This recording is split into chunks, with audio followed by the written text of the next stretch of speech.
Bienvenue dans les coulisses de la cour de Versailles, où l'extravagance et l'innovation se mêlaient. Aujourd'hui, plongeons dans l'univers de Marie-Antoinette, la dernière reine de France, et découvrons le métier insolite qu'elle aurait créé, celui de coureur de vin.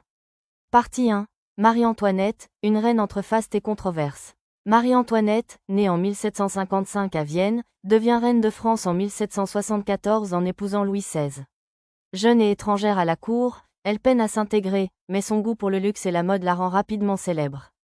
Elle transforme le petit Trianon en un havre de paix loin des intrigues de Versailles, mais ses dépenses somptuaires suscitent la désapprobation publique. Surnommée « Madame Déficit », elle est accusée de gaspiller l'argent du royaume, bien que les causes de la crise financière soient plus complexes. Partie 2. Le coureur de vin, un métier royal. En 1784, Marie-Antoinette, passionnée de vin, crée un poste inédit, celui de coureur de vin. Ce serviteur a pour mission d'accompagner la reine lors de ses déplacements, portant avec lui une bouteille de vin, du pain et quelques victuailles. Ce rôle, à la fois pratique et symbolique, reflète l'importance du vin à la cour et l'attention portée aux moindres désirs de la souveraine. Partie 3. L'héritage de Marie-Antoinette. Le règne de Marie-Antoinette prend fin tragiquement en 1793, lorsqu'elle est exécutée lors de la Révolution française.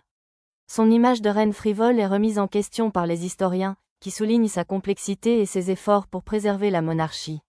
Le mythe du « coureur de vin » demeure, illustrant à la fois l'extravagance et l'attention portée aux détails à la cour de Versailles.